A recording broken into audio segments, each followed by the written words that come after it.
Good day, everyone. This is your Manang Lucy from Baguio Chronicle, welcoming you to a special episode of our Baguio Chronicle podcast. Today, we're going to talk about something on business. No? So, maiba tayo ngayon. We're going into economics. So, with us is a very young businessman. He is currently the president of the Philippine Chamber of Commerce and Industry of the Baguio-Benguet Chapter. Welcome, Mark. Thank you, Manang Lucy. Thank you for inviting me to your show. Yes, Mark, can you introduce yourself further para makilala ka naman ng ating mga tagapakinig at tagapanood? Ako po si Mark Joseph Lacambra. Currently, I'm the president of the Philippine Chamber of Commerce sa Baguio-Benguet Chapter. So, as president, we have several activities po dito sa Baguio which lead to initiate support for economic growth, business innovation, and investment opportunities po. Ano nga ba ang role ng PCCI sa economic development dito sa Baguio-Benguet area? The PCCI serves as a bridge between the private and the government, addressing business challenges and economic policies that foster vibrant economic environment po. My role is to ensure po that businesses, both small and large, are well represented to have access to growth opportunities and to contribute to the overall development, especially sa Baguio and hopefully for all the BLISTT as an overall.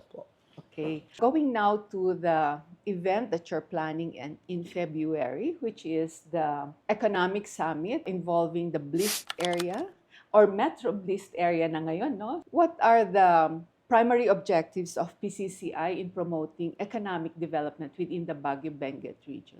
PCCI Baguio and Benguet have challenges right now that we are facing. So the PCCI's primary objective here is to support businesses, to facilitate investment, and to promote entrepreneurship and develop infrastructure.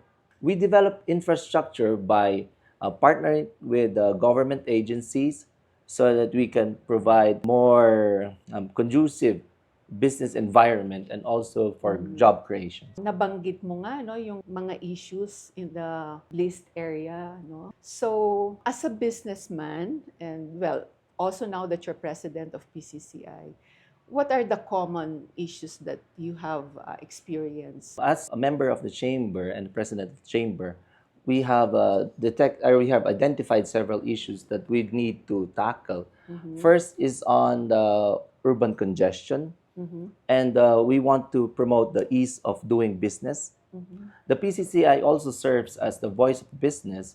So we want to provide or to facilitate a more streamlined environment for business owners so as to help one another in doing business and providing more jobs to the people. Okay. Next is for us to be able to provide quality infrastructure. We become vigilant on our undeveloped structures for us to have a more like standard infrastructures that we can use to have a better environment for living also.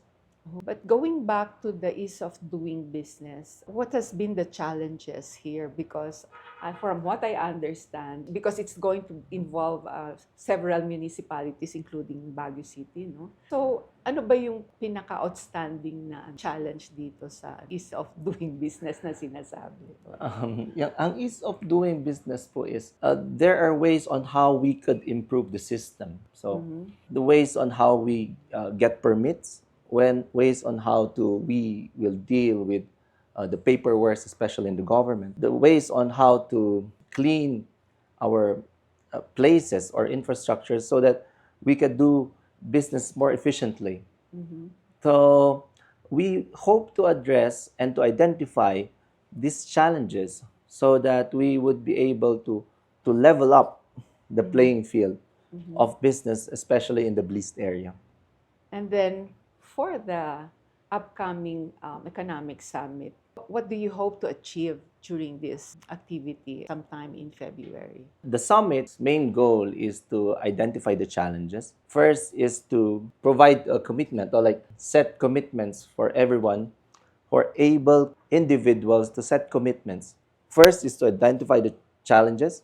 Next is to organize the people who can contribute, since this summit is to involve the people to be the solution to the problems that we are seeing, especially on environment per se. From what I'm hearing, you would like to see more collaboration among the stakeholders here. Yes. That's what we hope to achieve in the upcoming economic summit. Okay? Going back to the specific challenges, because admittedly, the members of the Metro BLISTT area are developed not all in the same level. So, iba-ibang levels of development ang meron tayo dito, no?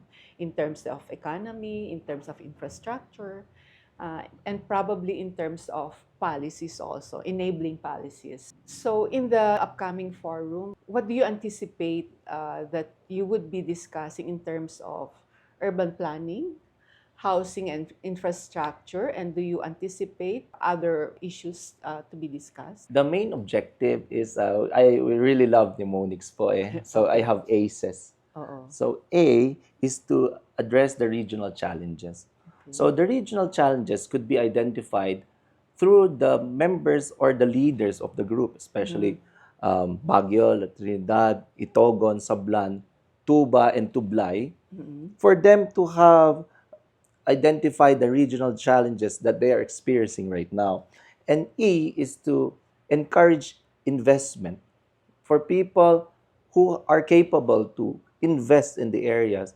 Investment provide opportunities for growth, opportunities for creating jobs. So it is important for members of the BLISTT to develop their own areas so as to provide more opportunity to the stakeholders. E is to create a roadmap of progress, to encourage leaders to create a roadmap of progress. This sets limits, or this sets a goal or the path that we need to go through, and for us to be able to at least measure our progress. So the roadmap gives us the clear goal on what we need to achieve, and the roadmap, we just need to follow it. S is to strengthen the collaboration between the people and the leaders of the area. Knowing that a lot of our LGUs in this area covered by our metro communities, as we said, they're developed differently, and it's good to hear that you have your ACEs. Oo, magandang ano yan. Actually, that's best practice to Opo. have a roadmap and where stakeholders can agree Opo. where to go, where to go, and how to get there. Opo, opo. Oo, so maganda yun na it evens the playing field, so to speak, no? Opo. Pag may malinaw na direction at saka methodology of how to get to that destination. Talking about sustainability naman, paano naman i-incorporate ng PCCI ang sustainability concepts into economic development strategies na hopefully lalabas during that summit? Sustainability, we can maintain sustainability is to empower the younger individuals, is to empower our leaders to also contribute and become change for the betterment, especially of the people, and to create plans on how can we pass on to the younger generations also, because the people who will benefit greatly on this summit, and also for the changes that we could initiate, are the younger individuals who are the next generation, Yes, especially. oo. Going back again, yung environmental challenges natin, we all know that we're not spared of the impacts of climate change. As somebody in the construction industry, he's a very young businessman who's into construction and real estate. So your line of business, how do you incorporate caring for the environment? In the construction, we should always see to it that developers and the other contractors are responsible and conscious on the impacts of their developments, not only to our city, not only to the BLISTT area, but also to the environment. So nowadays, ang very popular ho is green engineering or green architecture. Yeah. It's a way on incorporating po na green or plants on not excavating too much, not putting too much concrete, or identifying ways on how to recycle things. So, yung mga wastewater po, kung paano gumamit ng mga solar powers, Yes. to how to minimize po yung consumption ng electricity. One way is to identify po yung mga innovative na mga technologies, yung mga new technologies on how to create a more efficient ways on how we consume our utilities, like our energy, our water, and have seminars on how to really become responsible builders and developers of our beloved Metro BLISTT area. Yeah. Also, ito kasi malaking problema dito, particularly sa Baguio, yung waste management. Opo. And we know that the construction industry also is a contributor to solid waste, ano? So, is this something also that you hope to incorporate in your sustainability practices? Let's say particularly to your line of business. Yes po. A very big problem in the Metro BLISTT area is how to dispose away their garbage po. So, Yeah. we should be committed on the goals on how to recycle and to reuse our materials. Oh, magandang ano yan, practice yan talaga. Well, the environment is very important, but equally important is the human environment, the physical. We were talking about the physical environment, the human environment, which we collectively call as our communities. Ano? So, in your role as PCCI president, how important is community engagement in your organization's efforts to improve the business climate in Baguio and Benguet? We are working on a stressful, cluttered, and disorganized area. People doing business are greatly affected, not only the ones selling, but also the ones buying. So, BLISTT area is a place where a lot of people enjoy because of the sceneries, the environment, the climate, and also the people. So, we should create an environment good for the business so the business owners and also the employees could show the people coming in our areas how we really are. We are organized, we are educated, we are disciplined, and we are all goal-oriented towards developing and minding all the environmental impacts, doing the right thing from the very first. Will be very much grateful to the next generations. Yes, tama ka dyan, ano, Mark? But also, is it part of your strategy to take in as much inputs also from your stakeholders, like listening to their views, to be more responsive as a businessman? The number one thing is you cannot solve anything without identifying problem. Yes, So mostly the problems come from the stakeholders po. So the stakeholders are the one experiencing the impact of whatever we do as leaders. So feedback is very much important. So first is to identify the problem. Next is to identify solutions. identify solutions. But lastly, identifying the problem and identifying the solutions are not always complete without commitment. Commitment from people who we think could give solutions and to do action towards the problems. So that is what the summit does, to identify the problems, to collate problems from our stakeholders, to provide solutions, and also to commit, to ask people to commit, educate people, so that we can do actions towards the problem presented to us. Tama, no? Kailangan yung commitment. And then, from what I heard, the way the Metro BLISTT communities are set up this time, because there's already a legal framework that would guide the stakeholders of the BLISTT communities. Ano yata dito? Mandatory na ang commitment, tama ba? Tama po. Na hindi ka, I mean, the concept back then was a very good concept, but I think it failed in a way because walang masyadong commitment yung stakeholders. But tama ka, no? With an existing legal framework that more or less motivates your stakeholders to commit to actionable solutions that you will be able, hopefully, will be able to identify during the summit. I think that's a very good formula towards developing our Metro BLISTT area sustainably. So one question that we would like to ask from you is, as a businessman, you're in your 30s yet, you have a long way to go. Anong gusto mong makita na direction ng ating BLISTT area?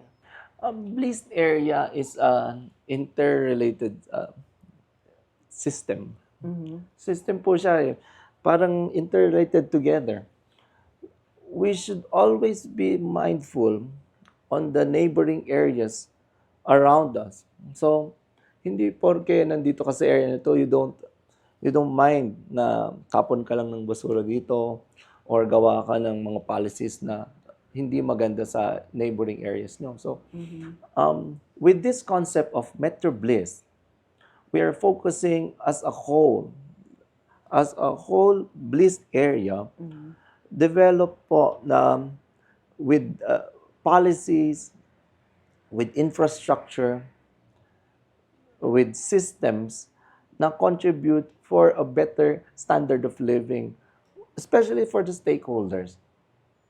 We focus on the stakeholders, we focus on the quality of life, and we focus on improving a better environment of living to attract investors, to increase the capability of business, and also to improve the quality of life for people and also for the next generation. Yeah, well said. We also know that you're partnering with another big organization here in the Baguio-Benguet area. How do you intend to support each other? Let's say PMAP, which is your co-organizer for the forthcoming summit. How do you, paano kayo magtutulungan moving forward? PMAP is a reputable organization who are well able and well equipped with the knowledge on how the things go with the people management. So we really need their expertise. We really need to work together. And hindi lang po nag-uumpisa sa PMAP ito, pero kailangan po natin ng able individuals who are also capable on contributing for the betterment of our systems, for the betterment of the quality of the products we produce. So, we are starting with PMAP po. Magkasama po tayo, magtutulungan, at we hope that we can best the most out of this summit. Yeah. Okay, we look forward to your strong partnership with PMAP. Ngayon, before we wrap up, what message would you like to give to our local stakeholders about their role in shaping the economic future of the BLISTT area? Kasi lahat tayo may ambag, ano? So each one has a role in pushing forward the development of our BLISTT area. Anong message mo, Mark? To our valued stakeholders, the journey towards a stronger, more resilient, and prosperous Metro BLISTT community is one that requires our collective efforts. As leaders in the business, government, and the community, we play a crucial role in shaping the region's future. Through collaboration, innovation, and shared commitment, we can address challenges, unlock opportunities, and create a thriving economic environment po. Okay. Thank you for that. Is there anything else that you would like to add regarding your organization's commitment? PCCI naman. Ano magiging commitment ni PCCI sa upcoming initiatives that are related to the summit? So, ang PCCI lang man is remains as steadfast in its mission to drive sustainable economic growth, also to be the voice of the business to support businesses as well, foster partnership, and to create a lasting impact. So your voices, ideas, and participation are invaluable. At POS, we invite you to remain engaged as we take meaningful steps towards achieving our shared vision. Together, we create a brighter, more prosperous future for generations, not only for us, but for the generations to come. So, thank you for your trust, support, and unwavering dedication to the growth of our region po. Thank you, Mark. Thank you for taking time to share your insights and what you hope for in the upcoming summit. So kayo rin po dyan na aming mga tagapanood at tagapakinig, maraming salamat po at sana'y mag-participate po tayo sa upcoming forum which is going to be on February 2025.